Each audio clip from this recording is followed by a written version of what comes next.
Sveiki visi!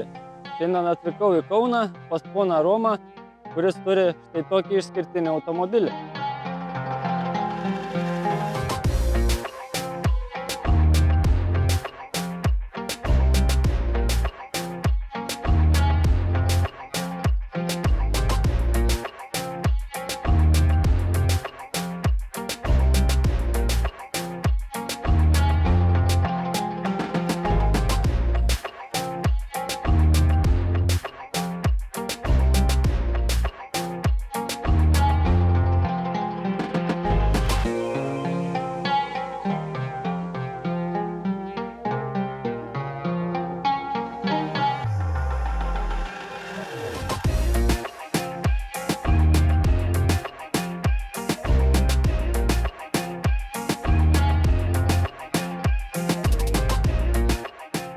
Tai Romai, kaip atsitiko, kad nusipirkot vandenilinį automobilį?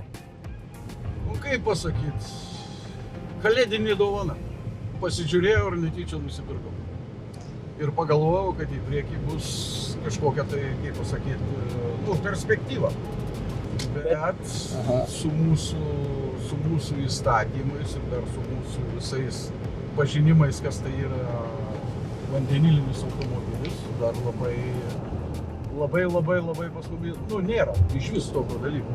Nors jau yra pristatyta, jau Vanagas pristatė, viskas pristatė, tai viskas suprantama, bet nepripažįsta, kad tai yra elektromobilis.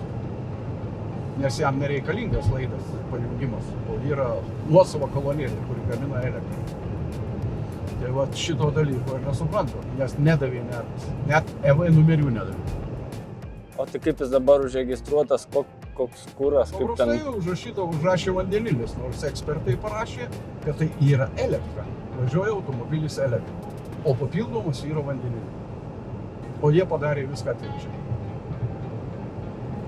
Tai va, šitas dalykas man nesuprantamas. Nors visur, kur skaitai vandenilis automobilis, tai jisai skaitosi kaip elektromobilis. Daug kas nežino, nors ekspertai pasakė konkrečiai, kad čia yra grynas elektromobilis, o kai man regitroje išvartė, tai pasakė, kad jis važiuoja dujomis. O tai sakau, kaip jis važiuoja dujomis, jeigu nėra vidaus degimo variklio. Tai va šitas dalykas yra visos problemos, kad jis gaminasi savo elektrą iš vandenilio. Ir jisai, kaip pasakyti, be vidaus degimo variklio, o paprasčiausiai yra skaidosi. Vandenilis susijungia su deguonim ir gaunasi elektra. Tai čia, kaip pasakyčiau, tai čia iš vis yra pilnas elektromobilis, jeigu taip kalbant. O toliau man jau nėra ką net paaiškinti. Nors bandžiau skambinti į vyriausybę, pasiaiškinti viską, nusiunčiau dokumentus. Bet pasakė, pas jūs nėra kabelio pajungimo, tai skaitosi ne elektromobilis. O gal domėjotės, Lietuvoje yra užregistruota bent vieną vandenilinį? Išskyrus mano daugiau ne vieną. Skambinausi dėl kolonėlės, kada projektas bus pastatymui, tai mano atsakymas buvo iki 20 metų. Ir dabar lindau į Lenkus, Lenkijoje jau yra 60 užregistruota. 40 Toyota Mirai ir 20 šitų Hyundai Nexo vandenilį. Bet jie turi privačias kolonėlės, nes pasiėmęs vienintelis savininkas firmos. Tai jie turi pasistatę savo kolonėlę ir turi savo vandenilio gamyklą padarę koninį. Aš pasižiūrėjau, Amerika dabar investuoja 500 milijardų, o dabar skaičiau, Vokietija investuoja irgi ten su Australija kartu, gamys Australijoje vandenilį ir tieks vandenilį į Vokietiją. Į Europos šalis tiek. Labai didelius kiekius vandenilio, ten 100 milijonų tonų vandenilio bus tiekiama. Dabar, kas girdėjau, kas čia, Ukraina atrodo. Ukraina, Čekija, Vengrija ir Vokietija irgi darys kažkokį tai Ukrainoje gamys irgi vandenilį ir bus tiekiamas į Europos šalis irgi tuo pačiu kanalais. Nes labai daug kur yra pečiai apšildoma, elektra gaminama iš vandenilio nuosavose namuose. Visur yra padaryta, jau aš Žiūriu, labai daug kas yra pasiekta Vokietijoje. Bus apie 150 kolonėlių jau kitais metais, nors dabar yra 100, kitais metais žada pastatyti 50 dar papildomai kolonėlių. Ir kuo toliau, tuo vis daugiau bus tų kolonėlių. Nes paklausa irgi jau atsiranda po truputį vis daugiau. O čia dabar rodo. Nu, čia dabar kiek kuo važiuoja. Tai va yra, jungiasi. Vandenilis, o dabar regeneracija vyksta. Krauna nuo ratų, kraunasi akumuliatorių, kai atjungia. O čia važiuoja dabar va. Vandenilį. Nes matot, yra baterija, o dabar jinai kraunasi iš ratų, iš generatorių. O kai tu paspaudi, tada krovimas vyksta iš vandenilio. Kuo tu daugiau mieste važiuoji, tuo tu mažiau prarandi vandenilio. Tau jis tuo daugiau, kaip normalus elektromobilis, kuris gaminasi elektrą. Jo, regeneruoja. Regeneracija. Taip. Nu, dabar jis krauna. Tai kaip galima pasakyti, kad tai yra ne elektromobilis. Tai va, šito niekaip. Buvo išbėgęs antifrizas. Keičiau radiatorių.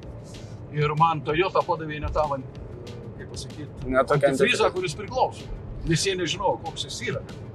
Aš jiems sakau, jūs mane tokį? Ne, čia sako, iš pradžių galvoju, gal aš jau klystu ar kažkas tai tokio. O po to viskas, kaip pasakyti, va ir dabar kankinuosi. Sukišau tiek pinigų, nes reikia praplauti. Tas praplovimas kainuoja apie 2,5 tūkstančių. Jo. Taip, kad vandenilį antifrizą reikia pilti tą, kuris priklauso šiam automobiliui. H2O. Ta paspaudus atsidarytų. Ne, tai tau užsidega lemputė, kad tu prieš garažą važiuodamas paspaudi, tau visą vandenį išmeta iš duslintuvų.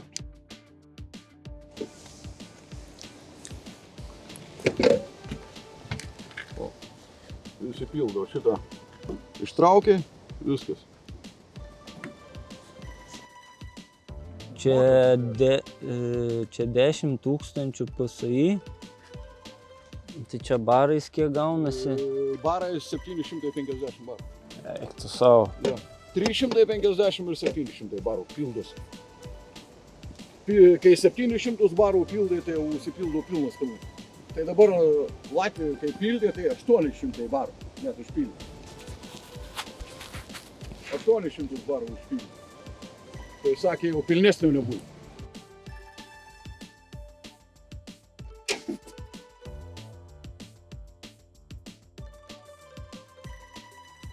Tai jo, viskas nauja, viskas gražu. O kaip remontų, tarkim, viską, sakėt viską Toyotai. Pats daro. Pagrindė pats dariausi, tik tai kas liečia elektroniką, nes pas juos kompai yra biškai geresni.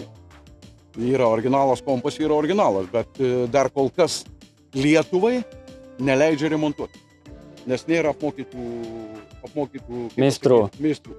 Tai pasakė kategoriškai, artimiausias servisas Norvegija. Ar Suomija, kurie pasakė. Ar Švedija tam reikia vežti.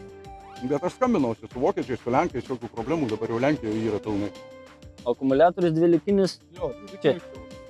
O didelis akumuliatorius? Sienos. Sienos, reiškia, prie keleivių. Tai tas pats kaip pas šitą, kaip pasakyti, pas Priusą, pas ką, viskas stovi ten toks pas akumuliatoriaus dydis, viskas.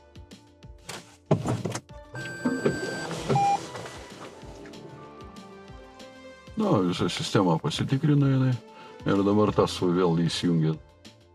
Ne, pilna dabar sistema yra užsikrovus. Dabar užkrauta pilna baterija, dėl to jisai rodo, kad pilna sistema užkrauta.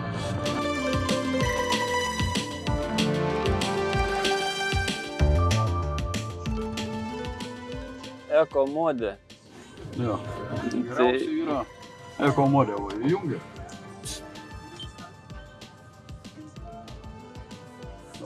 Eko modė. Tai yra ekonomiškiausias važiavimas.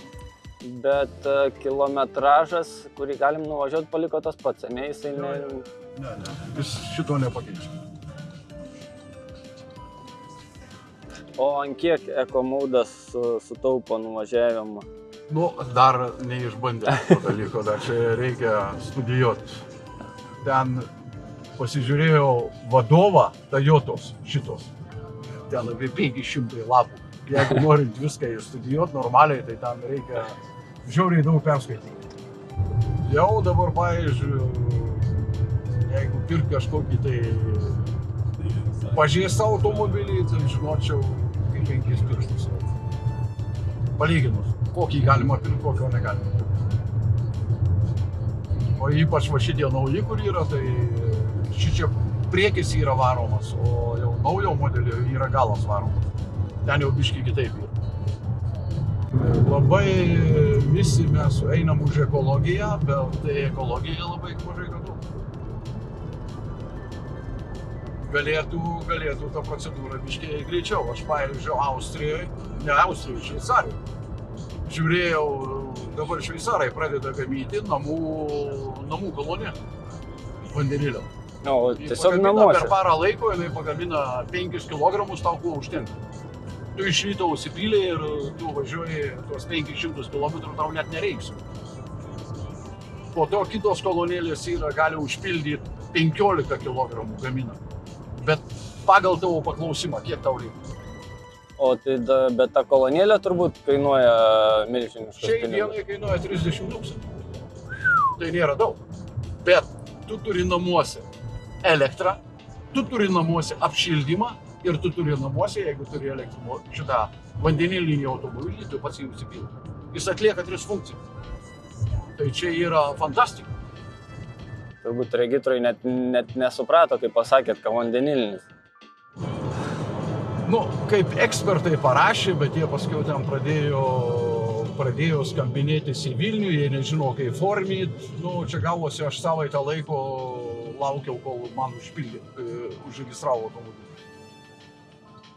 Ir vis tiek jie įrašė, nors ekspertai parašė, kad tai yra elektromobilis, konkrečiai važiuoja elektra, sava, o jie įrašė priekį vandenilis, o po to elektra. Nu, tai čia nesuprasti. Bet pas mus yra priimtas tas įstatymas, turi būti būtinai kabelio pajungimas. Tai va čia ir šitą problemą visai ir atsiliepia. O šitą radiatorių keitėt nuo kitos tinklo Hondos? Ne, aš užsisakinėjau naują, iš vis man atvežė visas detalės Toyotai užsisakinėjau, tas, kad man buvo reikalinga. Automobilį pirkau, tai labai mažai pažeista, visos detalės yra mano išskyrus radiatorių. Radiatorių yra apatinės grotelės. O kai pirkot, būtent galvojot, kad reikėtų tokį nusipirkti, ar šiaip? Ne, aš tai turėjau omeny, kad būtų, bet matot, kad yra tokios infrastruktūros, kurios mums, kaip pasakyti, dar neina pas mumi, kad tu normaliai turėtai, nes nėra kur pildyti. Čia, man atrodo, ne vienas ją pirktų, kas pabandęs yra. Nes čia užsipila, aš nuvažiavau į Rygą užsipilt, 2-3 minutės ir užpildas, pilnas bakas. O kaip važiavot su traliuku, ar ne? Aš važiausiu su traliuku. Nusivežiau, nes faktiškai neapsimoka, nes to patį išnaudosi visą. Būtų Lietuvoje, tu nuvažiuotai į Rygą užsipiltai, čia grįžtai užsipiltai, tai jau tu turi pilną baką. Ir tu gali važinėti savo per visą Lietuvą normaliai. Dabar, kai pilnas bakas, kiek galit nuvažiuoti? Dabar reikia ištrinti viską pilnai, tai važiuoja 500 km. Na, 500. 500 km, bet kur tu žiūrint važinėjai, gaunasi. Jeigu tu važiuoji autostradą, jisai daugiau ima ir gaunasi, kaip pasakyti, regeneracijos neturi. Tokios. O kiek Rygoje kainuoja pilną baką? Rygoje yra brangus. Brangus, ar ne? Šiai dienai yra tikrai brangus, Vokietijoje yra 9,5 euro, Latvijoje yra 15 eurų. Už kilogramą? Jo. Tai va šitas yra žiauriai daug. Kiek kilogramų dabar? 5 kilogramų visi pildo. 5 kilogramų. O į naujesnę pildosi 5,6 kg. Ir jau tas važiuoja jau 650-700.